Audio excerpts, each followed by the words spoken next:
देश के प्रख्यात विश्वविद्यालय के आप सब लोग बहुत ही प्रख्यात ऐसे शिक्षक हैं और उनके साथ देश की नई और राष्ट्रीय शिक्षा नीति के बारे में चर्चा करने का मौका मिला है। तो मुझे विश्वास है कि आप इस नीति को गहराई से समझने का प्रयास करेंगे और पूरे देश के सामने उसके जो विविध पहलू हैं, विविध बातें हैं, उसको लेकर आप जाएँगे और ये प्रयास भी करेंगे कि किस तरीके से हम लोग पूरे देश में इसको अच्छे तरीके से लागू कर सकें और पूरे समाज में इसके बारे में जागरण भी हो। इसके जितना भी इसकी चर्चा होगी, मैं मानता हूँ, चर्चा से किसी को भी भागना नहीं चाहिए। जितनी चर्चा होगी, उतना मंथन होगा।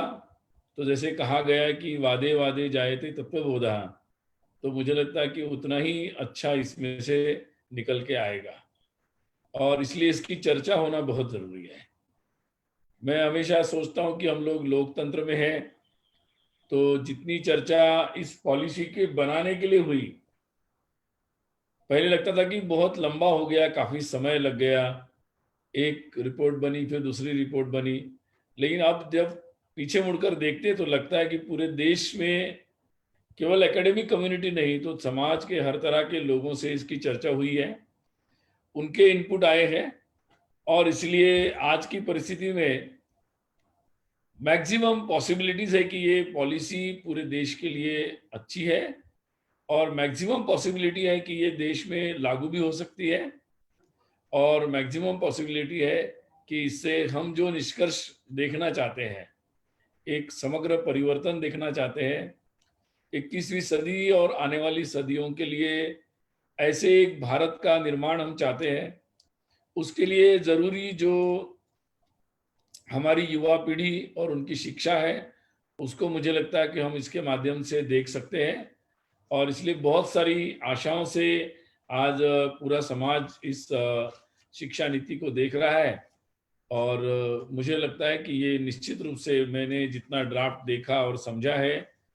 और जितनी इस प्रक्रिया में कई लोगों के विचारों को सुनने का और समझने का मौका मिला है, तो मुझे लगता है कि जो लोग हमारे विद्वान इस पॉलिसी को बनाने में लगे थे, उन्होंने बहुत मेहनत की है। मैं उन सबको बहुत बधाई देना चाहता हूँ, अभिनंदन करना चाहता हूँ और शिक्षा मंत्री और सरकार, प्रधानमंत्री, सब लोगों ने इसको एक व्यापक मंथन के बाद इसको सामने लाया है।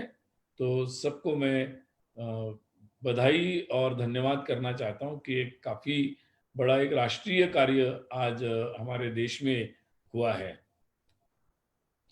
ये बात देश में आत्मनिर्भरता की बात चल रही है, हमारे भारत के विश्वगुरु होने की बात चल रही है और हमारे पास युवाओं का यानी यूथ जो हमारे पास संख्या है, वो काफ़ी ज़्यादा है।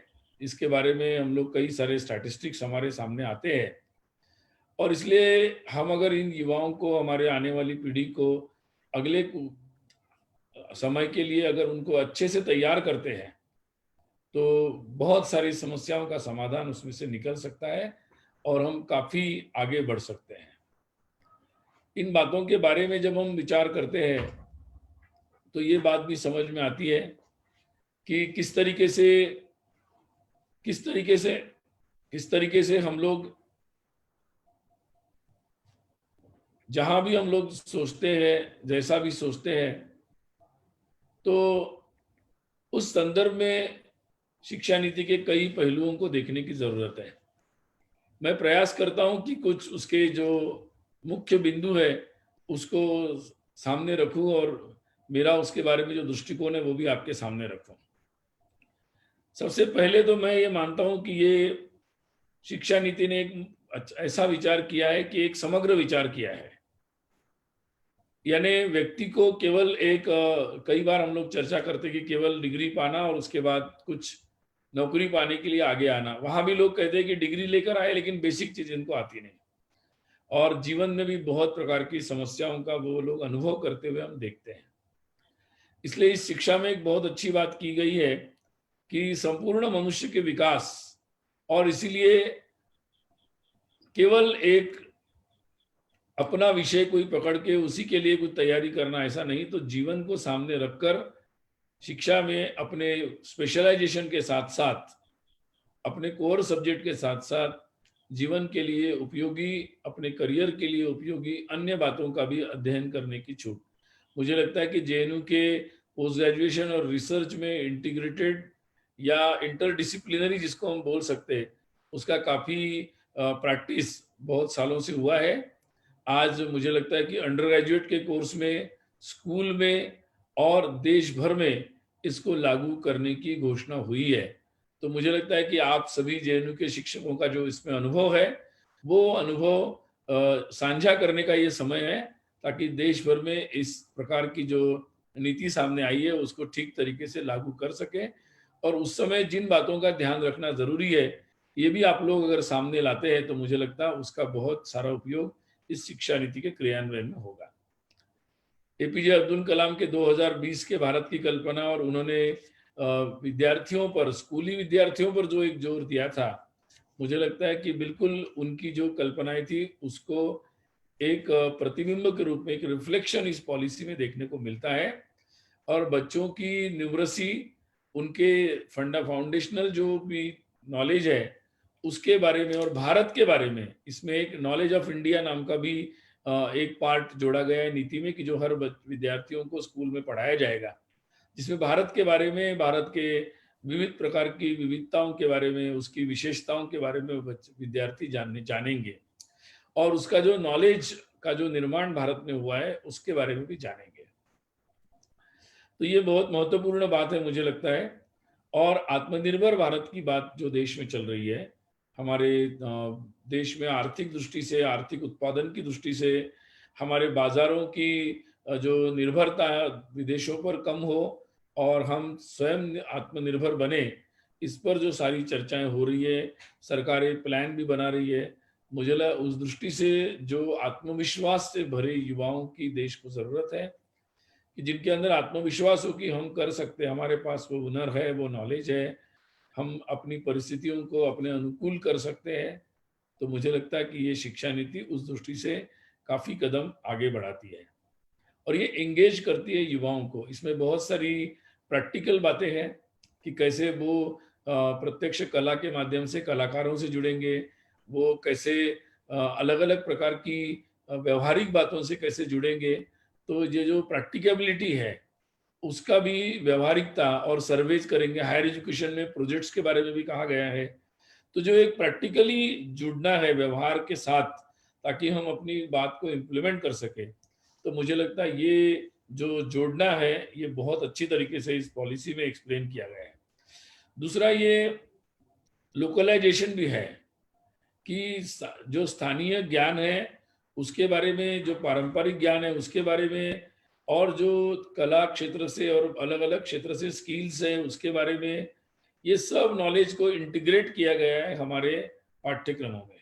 ये मुझे लगता है कि बहुत अच्छी बात है। आगे आने वाले समय में जब एनसीएफ बनेंगे, national curriculum framework for school education, for teacher education, ऐसे अलग अलग प्रकार के, फॉर स्पेशलाइज्ड या प्री स्कूलिंग एजुकेशन, ये अलग अलग प्रकार के जो एनसीएफ बनेंगे, ये एनसीएफ इस आधार पर जब बनेंगे, इसके जो इसके प्रावधान और सजेशंस इस पॉलिसी में है, तो मुझे लगता है कि उससे काफ़ी एक स्टैंडर्डाइजेशन, एक क्वालिटी इंप्रूवमेंट हमारे इन सब, और एक निश्चित दिशा में हम लोग जाएंगे। और इसलिए जो भारत की जो महत्वाकांक्षा है, एस्पिरेशन है, उसके अनुरूप ये पॉलिसी है, और उसके एस्पिरेशंस को आगे ले जाने वाली ये पॉलिसी है। मुझे लगता है कि मैं हर जगह ये कह रहा हूँ कि ये 21वीं सदी की जो नीति है, ये भारतीयता इसमें बहुत सारी है। ये भारतीय भाषाओं पर जोर दे रही है, सारी भारतीय भाषाओं को, संस्कृत को, हिंदी को ही नहीं, तो तमिल को, तेलुगु को, पंजाबी को, असमी को, और वो भाषाओं को भी प्रिजर्व करते हुए उसमें हमारी एकेडमिक संस्थान की भूमिका पर भी वो बात कर रही है, जो लुप्त होने जा रही है। जो मैन्युक्यूरेट, जिसमें जो ज्ञान है उसके लिए भी लोग तैयार करने की बात ये कर रही है। तो मुझे लगता है कि भारतीय भाषा के बारे में और भारतीय यूनिवर्सिटीज बनाने के बारे में है, बहुभाषाओं की यूनिवर्सिटी के बारे में है, और भारतीय भाषाओं में स्पेशलाइज पाठ्यक्रमों के बारे में है। तो मुझे लगता है कि और प्राइमरी स्कूल में मातृभाषा में शिक्षा के बारे में है। उनको प्री प्राइमरी और पहला जो 5 का जो भाग बनाया है, 5 3 3 4 का, उसमें पहला जो 5 का भाग ये पाठ्यक्रम में बनेगा, उसमें भी अलग-अलग अनौपचारिक रूप से एन्जॉयबल फॉर्मेट में 2-3 3 भाषाएं सीखने के लिए भी टीचर्स इनफॉर्मली कैसे सिखाएंगे उसके बारे में भी प्रावधान सोचा गया है।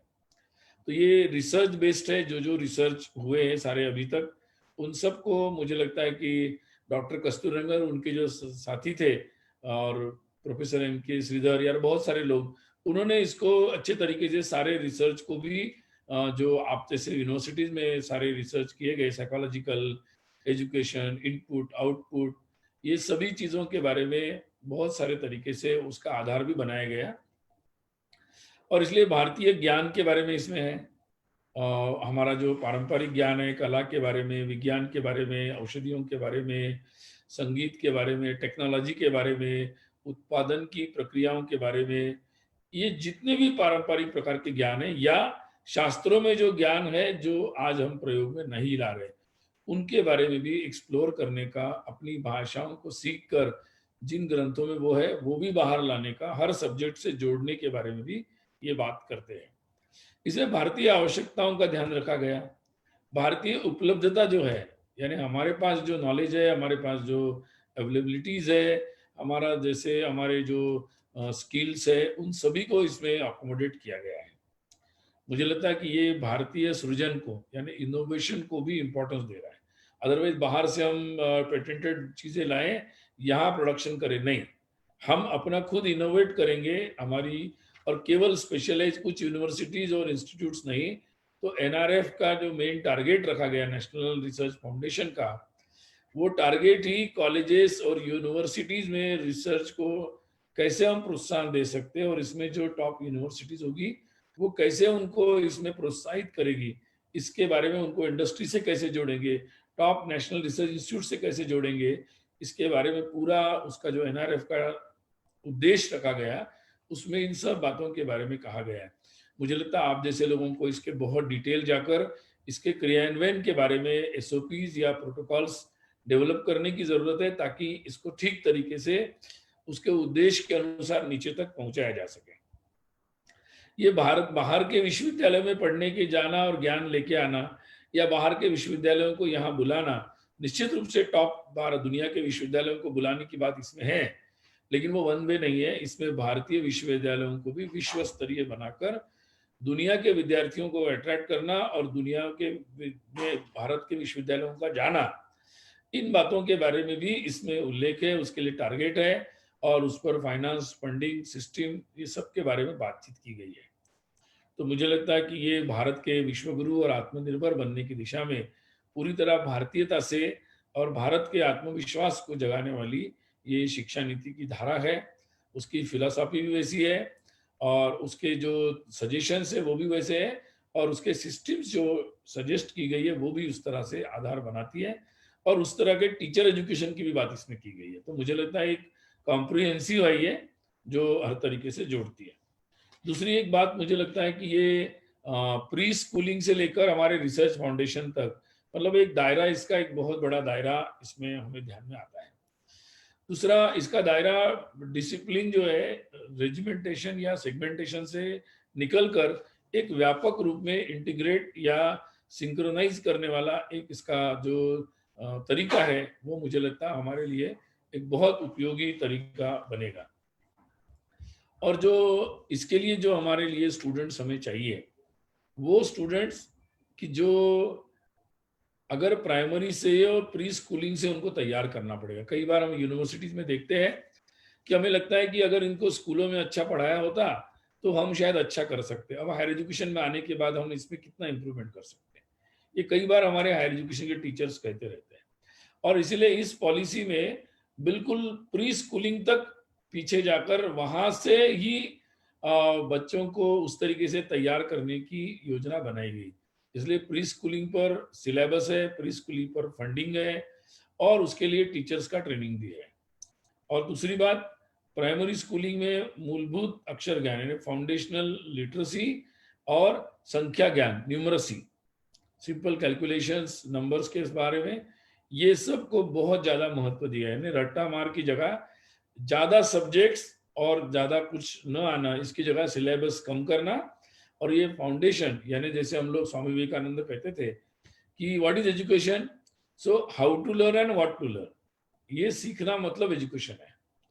तो मुझे लगता है इस पॉलिसी में हाउ टू लर्न, ये बात पर प्राइमरी स्कूल में बहुत ज़्यादा और स्कूलिंग में इस पर ज़्यादा जोर दिया गया है, न कि बहुत सारे पाठ्यक्रम को सीखने के बारे में या उसको ही पूरा एक प्रेशर देने के बारे में।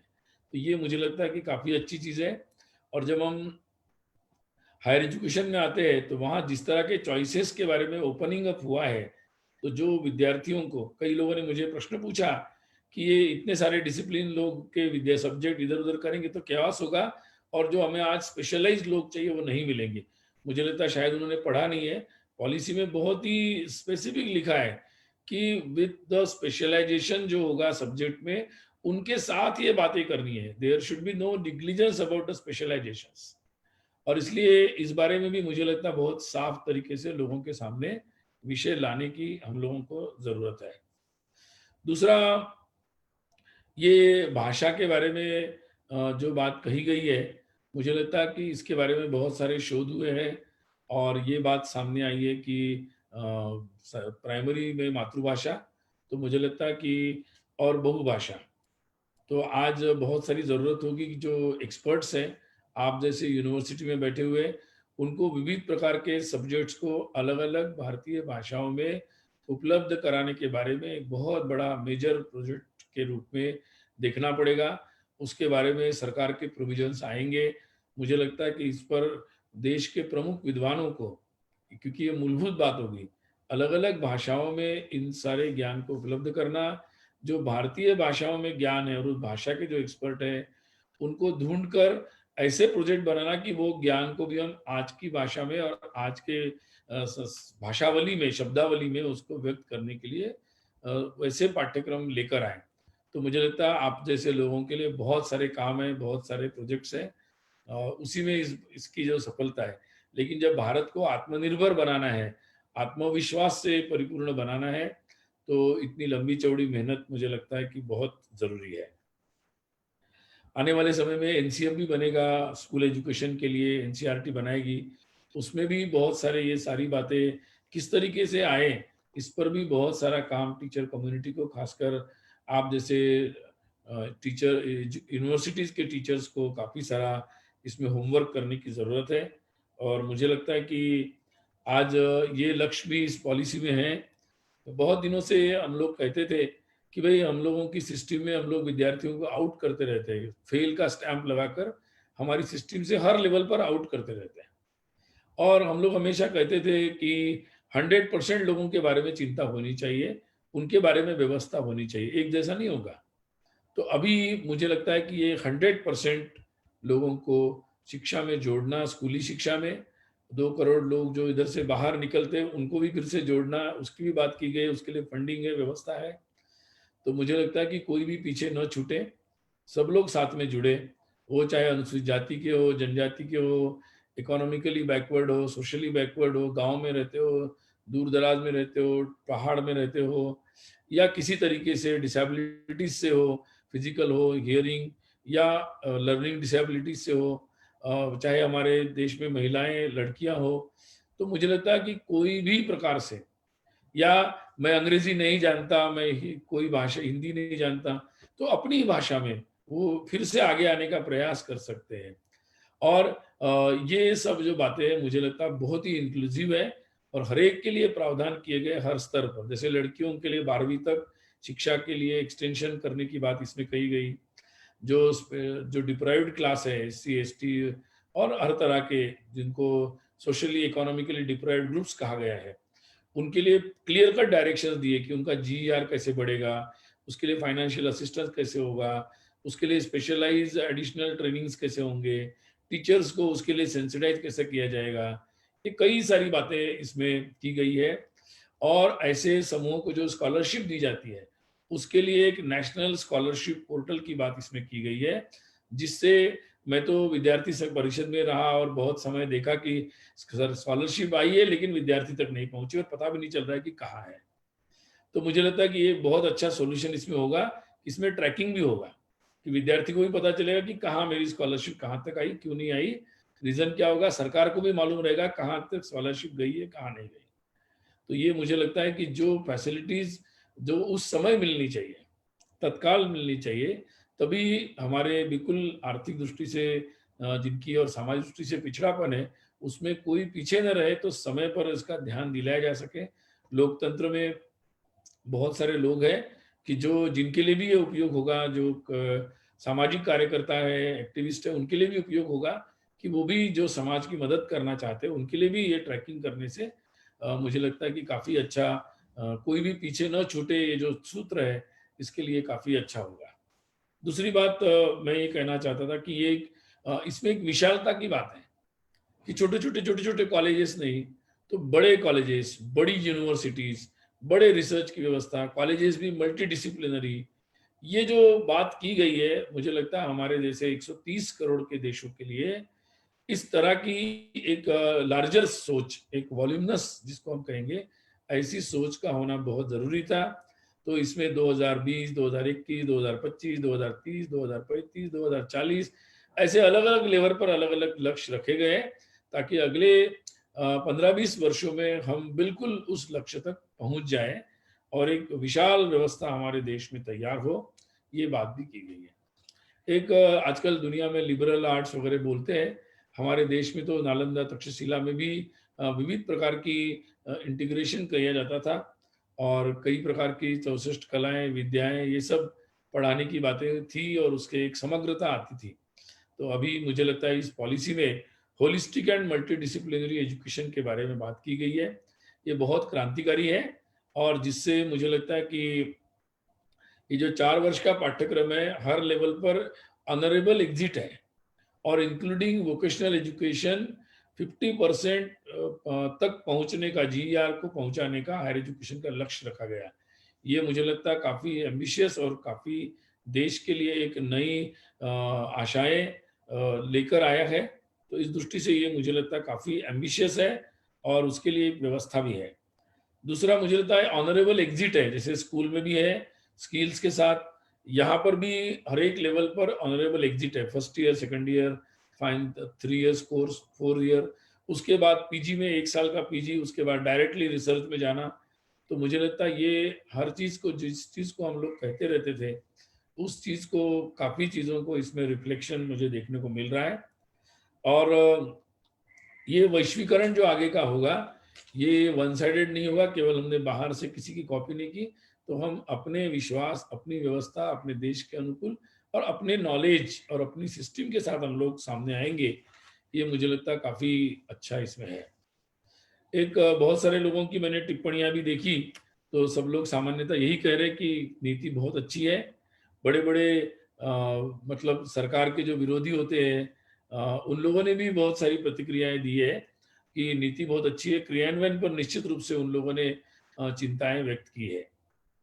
मैं इसके बारे में एक बात कहना चाहता हूँ कि मैंने जितना अनुभव किया कि इसमें जब अलग अलग प्रकार की चीज़ों को सजेस्ट किया गया था, तो ये कई दिनों तक इसकी पूरी जो स्कीम है वो पूरे का पूरा ड्राफ्ट वेबसाइट पर था और इस कारण से बहुत लोगों को उस बात को समझकर अपना योगदान देने का मौका मिला।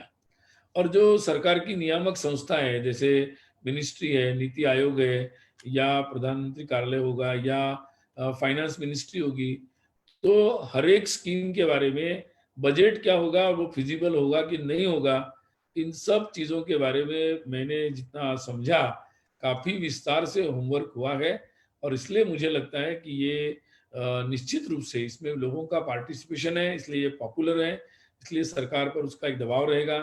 होमवर्क भी किया, ऐसा मुझे अनुभव में आया है और इसलिए लगता है कि ये क्रियान्वयन के लेवल पर भी काफ़ी अच्छा काम कर सकती है। बशर्ते एक शर्त है उसमें कि हमारी जो एकेडमिक कम्युनिटी है और खासकर बड़ी बड़ी यूनिवर्सिटीज के जो टीचर्स है, इंक्लूडिंग जेएनयू, वो लोग इसको पॉजिटिवली ले।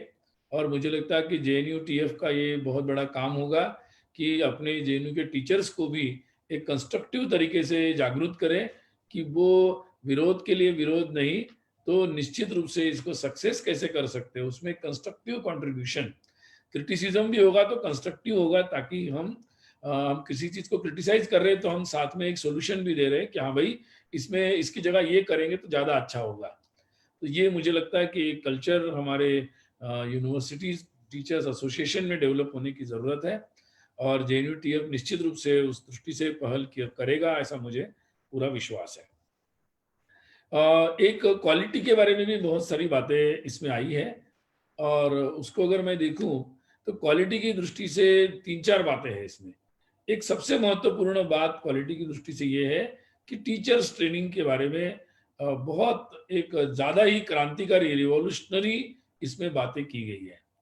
एक तो अब टीचिंग प्रोफेशन को स्कूलों के जाने के लिए एक फुल फ्लेज टीचिंग प्रोफेशन के बारे में बात की गई है, एक सीरियस प्रोफेशन के बारे में बात की गई है। ये मुझे लगता है कि इस तरह का प्रोफेशन आगे न रहे, कि ऐसे ही मतलब कुछ नहीं हुआ तो आगे, ऐसा नहीं।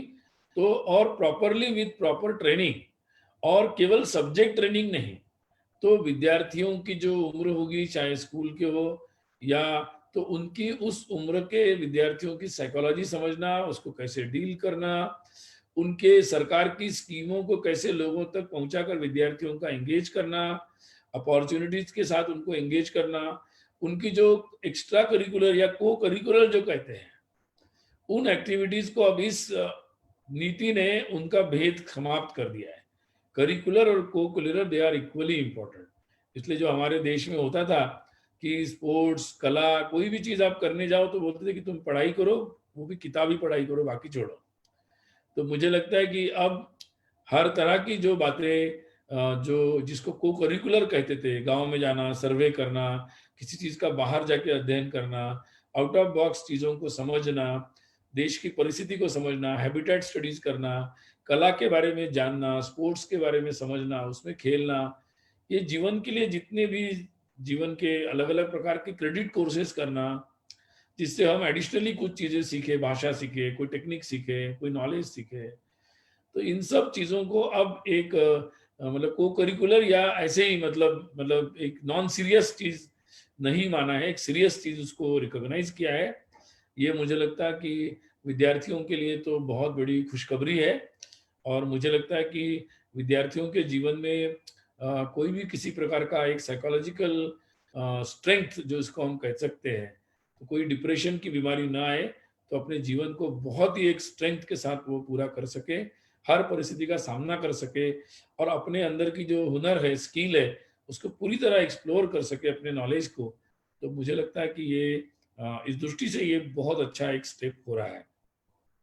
और इसलिए उस दृष्टि से टीचर्स का ट्रेनिंग और हर तरह के ट्रेनिंग के सीरियस कॉलेजेस, उसमें 4 ईयर पाठ्यक्रम, अगर कोई पढ़ के आया है और आगे बढ़ना चाहता है स्पेशली, तो उसके लिए 2 साल का कोर्स।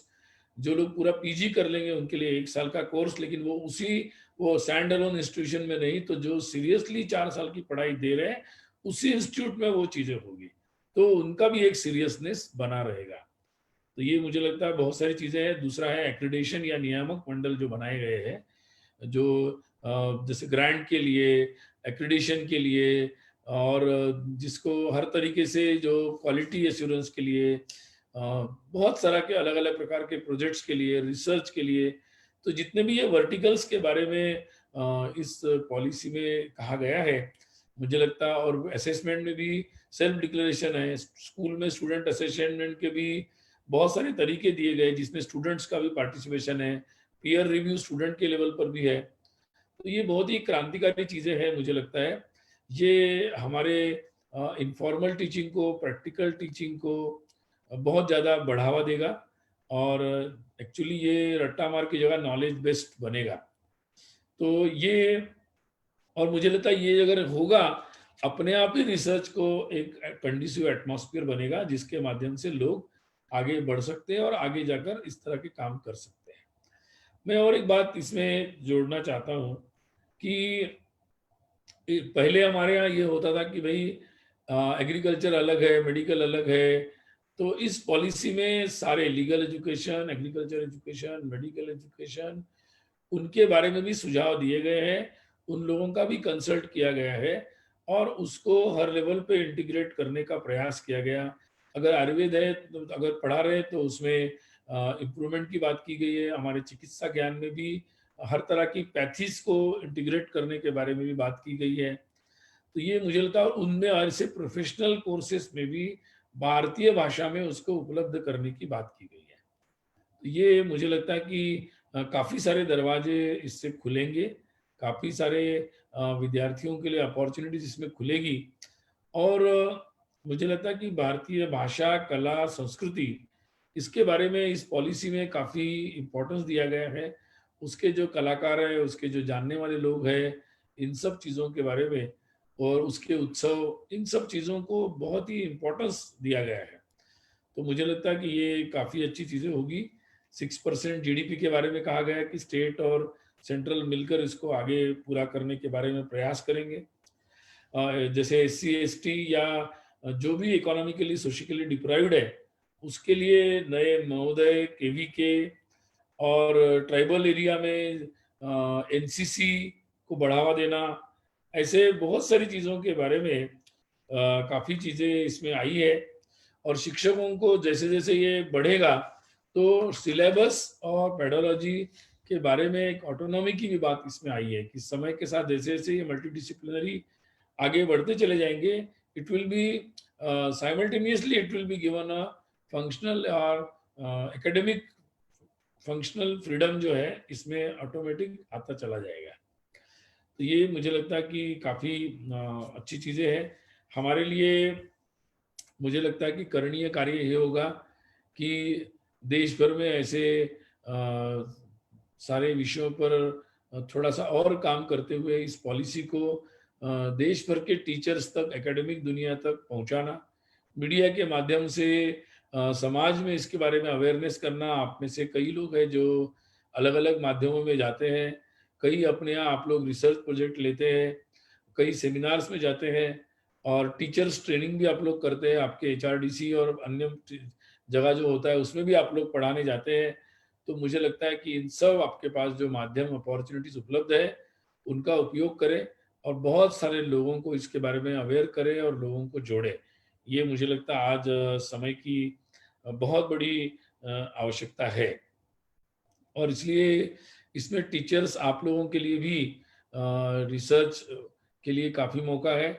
और जो लोग अच्छा रिसर्च करेंगे, अच्छा एकेडमिक काम करेंगे, तो एक करंट जो हमारी पद्धति है आगे बढ़ने की, वो तो रहेगी रहेगी, लेकिन साथ में जो स्पेशली कुछ काम करेंगे उनके रिकॉग्निशन की भी व्यवस्था ऐसे टीचर्स की इसमें की गई है। तो मुझे लगता है आज आप लोगों के लिए होगा कि हमारे ऐसे कई एलुमनीज अलग अलग फील्ड में होंगे, उनको भी शिक्षा से जोड़ने का हमें मौका मिलेगा। यूनिवर्सिटीज़ को स्कूलों से जुड़ने का मौका मिलेगा और अलग-अलग तरीके से जो आजकल दुनिया में मुझे लगता है हम लोगों को आगे बढ़ना है, लेकिन दुनिया में रैंकिंग और उसके नंबर्स, इसकी भी एक बहुत बड़ी दुनिया है। मुझे लगता है कि निश्चित रूप से उनका अपना एक महत्व है। हमारे देश में अपना रैंकिंग भी अब शुरू हो गया है, लेकिन सबसे ज़्यादा महत्वपूर्ण है कि हम ये ठोस काम हो और वो इंक्लूसिव हो। सभी, केवल कुछ यूनिवर्सिटीज़ नहीं, तो हमारे हर आखिरी कॉलेज जहाँ हमारे देश के सामान्य लोग भी आते हैं, वहाँ तक हम लोग अपनी इस क्वालिटी के एश्योरेंस को पहुँचाएँ। और इसमें मुझे लगता है कि आप जैसे टीचर्स की बहुत बड़ी भूमिका होगी और उससे मुझे लगता है कि रैंकिंग हमारा तब टॉप होगा। जैसे गांधी जी कहते थे कि डॉक्टर तो वो सबसे अच्छा है कि जिसके आसपास कोई पेशेंट ना हो, वो नहीं कि जिसके दवाखाने में सबसे ज़्यादा पेशेंट हो। तो मुझे लगता है कि वो यूनिवर्सिटी और वो टीचर सबसे अच्छे कि जहाँ आसपास की सारी यूनिवर्सिटीज़, कॉलेजेस और स्कूल्स, उनका भी उस तरीके से क्वालिटी इम्प्रूवमेंट हो। तो मुझे लगता है कि उस दृष्टि से आज लीडरशिप की ज़रूरत है और वो लीडरशिप आप जैसे लोगों को करनी पड़ेगी।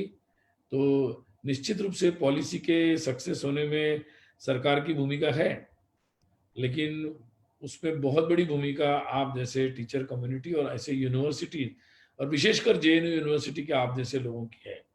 बहुत सारे नॉलेज को ट्रांसलेट भी करना पड़ेगा, अनएक्सप्लोर्ड नॉलेज को लाना पड़ेगा सामने, और कई सारी चीज़ें जो टेक्नोलॉजिकली अगर हम लोग ड्रिवन उपयोग करेंगे उसका, उसको इंटीग्रेट करेंगे, तो फिर उसका डिसेमिनेशन या नीचे तक पहुंचने में काफी अच्छा उपयोग हो सकता है। और हम लोग रुक भी नहीं सकते, हमारे पास, हमारा देश तो युवा होते जा रहा है, तो हमारे पास इतना भी समय नहीं कि हम और अगले 50 साल में करेंगे, जो अभी आज़ादी के बाद भी 75 वर्ष पूरे होने आ रहे हैं। तो मुझे लगता है कि हम लोगों के लिए समय भी कम है। दुनिया में हमारे लिए एक अपॉर्चुनिटी चलकर आई है सबसे आगे जाने की, और अपने उन वैल्यूज़ के साथ, अपने मूल्यों के साथ, अपनी संस्कृति के साथ अगर हमें आगे जाना है, अपने परिवार की जो व्यवस्था है जिसमें प्रेम, आदर्श बनता है, और जिससे अच्छे लोग बनते हैं कि जिससे हमारे देश का क्राइम भी कम हो सकता है, महिलाओं पर अत्याचार की घटनाएं भी कम हो सकती है। तो मुझे लगता है कि healthy mind is also required, और उसके लिए आज हमारी शिक्षा जो है वो इस तरीके से एक समग्रता से आगे बढ़ेगी, तो हम लोगों को वो जिम्मेदारी मुझे लगता है सबसे ज़्यादा है। आज इस शिक्षा नीति के और भी कई सारे पहलू है। 65 पेज का ही ड्राफ्ट है, आप सब लोग पढ़े होंगे, पढ़ रहे होंगे। तो मुझे लगता है कि अपना अपना कुछ एरियाज भी हम लोग ले लें, कुछ विषय को भी ले लें, और केवल जनरल न बोलने की जगह एक एक विषय पर पूरा डिटेल्ड हम लोग अगर पेपर बनाते हैं कि उसमें दुनिया में क्या हो रहा है, पहले क्या हुआ था, हमारे पुराने भारत में विश्वविद्यालयों में क्या था, आज के वर्तमान के टॉप यूनिवर्सिटी में उसके बारे में क्या हो रहा है, हमारे देश में क्या परिस्थिति, उसमें हमें हमारा मॉडल क्या होना चाहिए। तो मुझे लगता है कि क्रियान्वयन के लिए आपके जो पेपर्स होंगे वो बहुत काम आएंगे। और इसके लिए मुझे लगता है कि आपको अपना कोई ना कोई एक टॉपिक सिलेक्ट करना चाहिए इस पॉलिसी में, और जिस पर आप डिटेल्ड काम करके इनपुट दें, ताकि आने वाले समय में हम लोग एक दिशा में, एक अच्छी सफलता की दिशा में हम लोग जाएं। तो बाकी और भी बहुत सारे पहलू है इसके, जिसके बारे में कहा जा सकता है, बोला जा सकता है और उल्लेख किया जा सकता है। लेकिन मैं, आप लोग सब विद्वान हैं, मैं अपनी बात को पूरा करता हूँ। और आज मुझे बुलाया, और इसके आज जिस पहलुओं का मैंने उल्लेख नहीं किया, उनको आप थोड़ा मार्क करके उनके बारे में भी आप लोग अपनी बोलने में, अपने लिखने में, अपने प्रस्तुतियों में उसका उल्लेख करें, उनको जोड़ें। और निश्चित रूप से आप में से हर कोई ये अपना धर्म कर्तव्य समझे कि हम लोग इसको पढ़ेंगे, समझेंगे, इसके क्रियान्वयन के बारे में, और इसको लेके जाएंगे अपने हर तरीके से जो अपने पास माध्यम है, और आगे बढ़ेंगे। तो मुझे लगता है यही काम के लिए आपको बहुत सारी शुभकामनाएं। आपने आज जो ये आयोजन और बिल्कुल समसामयिक समय पर बिल्कुल तुरंत किया है, उसके लिए आपको बधाई। और भविष्य में आगे के कार्य के लिए आपको सफलता मिले, हमारा देश आगे बढ़े, हमारे देश का हर देशवासी आगे बढ़े, इसके लिए पुनः एक बार शुभ चिंतन, शुभकामनाएं। भारत माता की जय।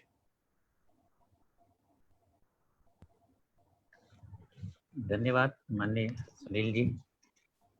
राष्ट्रीय शिक्षा नीति का एक समग्र आकलन और उसके सकारात्मक पक्षों का व्याख्यान आपने किया। हम जेएनयू के प्राध्यापक निरंतर उसके बिंदुओं के अध्ययन की दिशा में हैं, और आपका दिशाबोध उसमें कार्य में आगे बढ़ने की हमें प्रेरणा देगा। और हम लोग उसे विभिन्न माध्यमों से, सोशल मीडिया, प्रिंट एवं इलेक्ट्रॉनिक मीडिया के द्वारा समाज में प्रसारित करने का कार्य कर रहे हैं। और समाज के प्रत्येक वर्ग तक शिक्षा नीति के महत्वपूर्ण बिंदु पहुंचे, इसके लिए हमारे प्राध्यापक विभिन्न उसके जो पक्ष हैं, जैसा आपने संकेत किया कि किसी ने उच्च शिक्षा को लिया, किसी ने शोध के क्षेत्र को लिया है, किसी ने स्कूली शिक्षा को लिया है, तकनीकी शिक्षा को लिया है, तो हमारे प्राध्यापक उस दृष्टि से अपना बौद्धिक योगदान कर रहे हैं। हमारे मजहर आसिफ भाई साहब ने तो शिक्षा नीति के सदस्य के रूप में ही कार्य किया है। और जो नए प्राध्यापक हैं, विशेष हमारे लिए एक उत्साह का भी विषय है कि नए प्राध्यापकों ने बहुत योगदान किया है और निरंतर लिख रहे हैं, और हम इस दृष्टि से आगे बढ़ेंगे। तो एक आध कुछ प्रश्न लेना चाहेंगे क्या? हाँ, थोड़ा समय ले सकते हैं, 15 मिनट। जी जी, तो जिन्होंने लिखित प्रश्न भेजा है उन्हीं को लेते हैं, या सीधे पूछने की अनुमति दें? आपको जैसा उचित हो। अच्छा अच्छा, ठीक है। लिखित प्रश्न जो आए हैं मैं उनको हाँ, नाम और बिल्कुल, प्रश्न पढ़ लिया जाए। जी जी जी। एक मुकेश खंडेलवाल जी हैं, उन्होंने ये पूछा है कि हमारे सिलेबस में चेंज कब होगा, और जो हमने अंग्रेजों के द्वारा हिस्ट्री उधार ली हुई है, उसमें जब हम लॉर्ड मैकाले, लॉर्ड डलहौजी जैसे शब्दों का प्रयोग करते हैं और उनको भगवान के रूप में निरूपित करते हैं, तो उसका परिवर्तन कब प्रारंभ होगा? ये प्रश्न तो मैं आप लोगों से पूछता हूँ। आप लोग जब अपने क्लास में साथ में पढ़ाते लगेंगे तो लोग डिमांड करेंगे कि भाई ये बदलना चाहिए। ये आप लोग बताएंगे लोगों को कि, तो मुझे लगता है कि लोग डिमांड करेंगे। हम तो डेमोक्रेसी में है। अभी तक किसी एमएलए एमपी को, पार्टी को लोगों ने पकड़ा ही नहीं कि भैया आप ये नहीं बदलोगे तो आपको वोट नहीं मिलेगा। तो मुझे लगता है कि लोक जागृति डेमोक्रेसी में बहुत इंपॉर्टेंट है। तो मुझे लगता है कि ये लोक जागृति से फिर कोई भी सरकार आए सब बदलेगी। अभी की दृष्टि से अगर मैं कहूँ तो मुझे जितना समझ में आ रहा है कि ये इसमें जो एनसीएफ के बारे में बात की गई है, अलग अलग प्रकार के, और जो पॉलिसी का डायरेक्शन है वो भारतीयता से भरा है पूरा, जिसमें नॉलेज ऑफ इंडिया के बारे में बात की गई है, भारत के इतिहास और सारी चीज़ों के बारे में बात की गई है। तो मुझे लगता है कि आज़ादी के 75 वर्ष आ रहे हैं, तो ये जो सारी चीज़ें हैं, मैं मानता हूँ कि अलग अलग प्रकार के यूनिवर्सिटीज़ में इन बातों को बदला जाएगा, पाठ्यक्रम में बदला जाएगा, एनसीईआरटी में बदला जाएगा। तो मुझे लगता है कि ये अगले 2-1 साल में बहुत सारी चीज़ें बदलनी चाहिए। लेकिन ये पूरा काम तो एकेडमिक तरीके से होना है। आपके विश्वविद्यालय में बदलना है तो आपकी जो एकेडमिक प्रक्रिया है उससे बदलेगा। तो मुझे लगता है कि इसके लिए, इससे प्रेरित होकर हम सबको ये विषय उठाने चाहिए। और मुझे लगता है कि प्रश्न पूछने की जगह हम लोग स्पेसिफिक क्या बदलना चाहिए और क्या लिखना चाहिए, इसके बारे में अगर हम लोग अपने आलेख बनाएंगे और वो संबंधित जगहों पर सबमिट करते चले जाएंगे, तो मुझे लगता है कि कोई इस धारा को रोक नहीं पाएगा। इसका एक फ्लड आना चाहिए, मतलब पूरी बाढ़ आनी चाहिए। तो मुझे लगता है बाकी लोग प्रश्न पूछेंगे, आप लोगों को सॉल्यूशन देना है कि क्या बदलना चाहिए, कहाँ बदलना चाहिए, चाहे वो स्कूल की पुस्तक हो, चाहे कॉलेजेस और यूनिवर्सिटीज़ को हो। अगर रेफरेंस बुक की लिस्ट है तो कौन सी बदलनी चाहिए, टीचर्स के लिए रेफरेंस मटेरियल है क्या बदलना चाहिए, आपके यूनिवर्सिटी में अगर कोई पढ़ाया जा रहा है तो उसमें कौन सी बुक्स लगनी चाहिए, इसके स्पेसिफिक बातें पब्लिक में आनी चाहिए, एकेडमिक दुनिया में आनी चाहिए। जेएनयू में अगर पढ़ाया जा रहा है कोई सिलेबस तो वो क्या है, उसकी जगह क्या होना चाहिए, इसके बारे में पेपर्स आने चाहिए, सोशल मीडिया में उसको डालना चाहिए, सरकार और अथॉरिटीज़ को भेजना चाहिए। यूनिवर्सिटी वाइस चांसलर्स को जो कई रिप्रेजेंटेशन टीचर्स ऑर्गेनाइजेशन देते रहते हैं, तो उसकी जगह मुझे लगता है कुछ एकेडमिक रिप्रेजेंटेशंस भी होने चाहिए। तो मुझे लगता है फिर ये बहुत जल्दी होगा और जल्दी होना चाहिए। मुझे लगता है इस पॉलिसी में तो ये मंशा दिखाई गई है और उसके इम्प्लीमेंटेशन के जो तरीके दिखाए गए हैं उसमें तो मुझे लगता है कि काफ़ी सारा चेंज हो रहा है, होने वाला है। लेकिन इसमें ये पहल अगर नहीं होगी, ये मूवमेंट नहीं बनेगी, तो मुझे लगता है कि फिर उसकी गति धीमी भी पड़ सकती है। धन्यवाद। दो तीन प्रश्न इसी से रिलेटेड थे, तो मुझे लगता है उनको तो इसी से जवाब मिल गया होगा कि शिक्षा में परिवर्तन कैसे होगा, उसका भारतीयकरण कैसे होगा। एक प्रश्न है कि जो जेएनयू का एंट्रेंस एग्जाम है उसको बहुविकल्पीय वस्तुनिष्ठ प्रश्नों के बदले जो दीर्घ उत्तरीय प्रश्न पूछे जाते थे वो क्या फिर से लाया जा सकता है क्या, क्योंकि नई शिक्षा नीति उसकी वकालत करती है, ऐसा उनका कहना है। मुझे लगता है इस पर विस्तार से विचार कर लिया जाए। मतलब आप लोग जी उसके जी लिए सक्षम है कोई, क्योंकि ऐसा है कोई भी एक परीक्षा पद्धति अ, ये कोई आदर मतलब फाइनल नहीं हो सकती।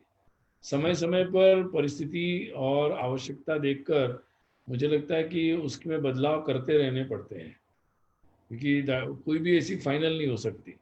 तो मुझे लगता है कि अगर आप लोगों को उसमें बदलाव की ज़रूरत लग रही है तो उसमें पहल कर सकते हैं, लेकिन वो पहल कंस्ट्रक्टिव होनी चाहिए। हमारे यहाँ पर कई सारी पहल कंस्ट्रक्टिव की जगह मतलब आपने कहा है और मैंने कहा, इस पर नहीं होनी चाहिए। मुझे लगता है एकेडमिक मेरिट पर ये चर्चाएं ज़रूर हो सकती है और करनी चाहिए। जी, एक प्रश्न नगेंद्र श्रीनिवास जी का है कि लोकल लैंग्वेज के थ्रू अगर शिक्षा होती है तो जो सेंट्रल गवर्नमेंट और कॉरपोरेट एम्प्लॉयज हैं जो बार बार ट्रांसफर होते हैं, तो उनके बच्चों के साथ क्या समस्या खड़ी नहीं होगी? मुझे लगता है कि पहले भी ये व्यवस्थाएं थी हमारे यहाँ, जैसे केंद्रीय विद्यालय और उनकी व्यवस्थाएं थी, या और भी तरह की व्यवस्थाएं थी। तो मुझे लगता है कि अब टेक्नोलॉजी के ज़माने में तो कई सारे जो भी लेक्चर्स होंगे, कई सारे जो सिलेबसेस होंगे या स्क्रिप्ट में होंगे, वो कई भाषाओं में उपलब्ध होंगे। यही इसका लक्ष्य है कि एक चीज़ एक साथ सारी भाषाओं में उपलब्ध हो। तो फिर मुझे लगता है कि कहीं भी कोई जाएगा तो कोई भी बाधित नहीं होगा। हमारे professor I think Rama Subramaniam और समथिंग नाम है उनका, आईआईटी मुंबई में, उन्होंने बड़ी मेहनत से एक प्रोजेक्ट लिया था, क्योंकि वो तमिलनाडु में जब खुद आए थे, तो गांव से आए थे, तो उनको बड़ी प्रॉब्लम होती थी आईआईटी में पढ़ने के लिए। तो अभी उन्होंने हमारी भारत की सभी 22 भाषाओं में उनके लगभग 1000 ट्यूटोरियल्स जो है उनको उन्होंने अनुवादित कर दिया। एमएचआरडी का ही प्रोजेक्ट था, और वो लिखकर अंग्रेजी में आता है, और बोलने के लिए आप चॉइस 22 में से कोई भी भाषा कर सकते हैं। तो आपको, मुझे लगता है कि ये इस प्रकार के आप लोगों को भी अपने अपने जगह पर ऐसे ऐसे भाषाओं में उपलब्ध कराने चाहिए कोर्सेस। तो मुझे लगता है कि बहुत अच्छे से ये उपलब्धता निरंतर बढ़ती चली जाएगी, तो मुझे लगता है ये प्रॉब्लम सॉल्व हो सकते हैं। एक प्रश्न तो नहीं है, ये सुझाव है प्रोफेसर उमेश अशोक कदम जी का कि जो जी। हाई रैंकिंग यूनिवर्सिटीज के टीचर्स हैं हम्म। उनको जो रूरल यूनिवर्सिटीज हैं उनके डिपार्टमेंट्स के साथ इंटरेक्टिव सेशंस करने चाहिए। एक्चुअली और बिल्कुल सही। हाँ हाँ, बताइए। जी जी जी। तो इस सुझाव पे मेरा एक ही कहना है कि लीड स्कूल, और जैसे स्कूल कॉम्प्लेक्स की बात इसमें की गई है, वो क्या होगा, वो लीड स्कूल जैसा किसी के साथ जुड़ के काम करेगा। वैसे वहाँ का कोई नवोदय केंद्रीय ये एक लीड स्कूल के रूप में काम करेगा। वैसे हमारी सेंट्रल यूनिवर्सिटी लीड यूनिवर्सिटीज बन सकती है। और मुझे लगता है कि फिर उनके पास ये टीचर्स ट्रेनिंग का होगा, टेक्नोलॉजी के बारे में होगा, सिलेबस अपग्रेडेशन के बारे में होगा, ये कई सारी बातें उसमें उस रीजन में रहने के कारण उस रीजन के लिए कॉम्पेटिबल जो बातें होगी। तो मुझे लगता है हर स्टेट को ऐसा एक लीड यूनिवर्सिटी बनानी पड़ेगी, और उससे ये बहुत चीज़ें हो सकती है। और मुझे लगता है कि काफ़ी अच्छा सुझाव है, और ये क्रियान्वयन के समय निश्चित रूप से विस्तार से थोड़ा सा देना चाहिए, ताकि ये इसमें जुड़ सके। मतलब क्योंकि लीड रोल की कल्पना तो पॉलिसी में भी की गई है। जी जी। अ, और प्रश्न लेने ठीक है, हैं या? बढ़िया है। जी। हम्म, बढ़िया, अच्छा लगा आप लोगों से मिलके। जी जी। नमस्ते। तो अब मैं औपचारिक धन्यवाद के लिए, क्योंकि परंपरा है, तो अटल बिहारी वाजपेयी प्रबंधन संस्थान के हमारे नवनियुक्त संकायाध्यक्ष हैं प्रोफेसर उन्नत पंडित जी, और हमारे बौद्धिक विमर्श के एक सशक्त हस्ताक्षर हैं, नीति आयोग के सदस्य हैं, तो मैं उनसे आग्रह करता हूं कि वे औपचारिक धन्यवाद ज्ञापन करें। प्रोफेसर उन्नत पंडित। नमस्कार। भारत के सार्वभौमत्व को बरकरार रखते हुए एक नई राष्ट्रीय शिक्षा नीति पर आज हम सबको मंथन करने का अवसर मिला, और इस मंथन के लिए हमें सुनील जी के ज्ञान का, उनके विशेष रूप से इस नीति के गठन में जो अनुभव रहा, और पूरा जिस तरह से पूरी रचना हुई उसका भी लाभ मिला। इसलिए मैं आदरणीय सुनील आम्बेकर जी का धन्यवाद करता हूं।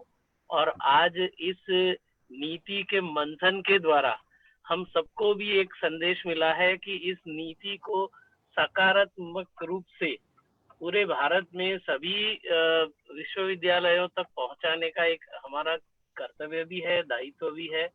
और इसके लिए हम ज्यादा से ज्यादा इस पर आलेख लिखे, ये एक संदेश भी हम सबको मिला है। विभिन्न रूप से हम सभी इस नीति को अपनाएं, जैसे रिसर्च के लिए, हायर एजुकेशन के लिए, और विभिन्न विभागों में किस तरह का हायर एजुकेशन होगा, इस पर ज्यादा से ज्यादा लेख आज हमें लिखने का भी एक प्रेरणा मिली है। तो आज इस मंथन के लिए जुड़ने के लिए JNU TF की ओर से मैं सभी प्राध्यापकों का भी यहाँ पर आभार व्यक्त करता हूँ। और ऐसा ही ये एक शुरुआत है, इस शुरुआत को अंतिम इम्प्लीमेंटेशन तक भी हमें साथ मिलकर ही ले जाना होगा। तो हम सब साथ मिलकर छोटे गुट में भी इसका मंथन करें और जो भी हमारा आउटपुट निकलता है उसको कहीं ना कहीं रिसर्च पेपर या ऐसे ओपिनियन आर्टिकल वगैरह में भी प्रस्तुत करें। ऐसी एक आज इस मंथन की हमें एक निष्कर्ष मिल रहा है। तो ऐसे ही विभिन्न विषयों पर मंथन हम जारी रखेंगे। धन्यवाद। धन्यवाद भाई साहब, सबको नमस्कार और धन्यवाद। और जो इसका क्रियान्वयन का पक्ष होगा उसके लिए हम जरूर आपके पीछे लगे रहेंगे। जी नमस्कार।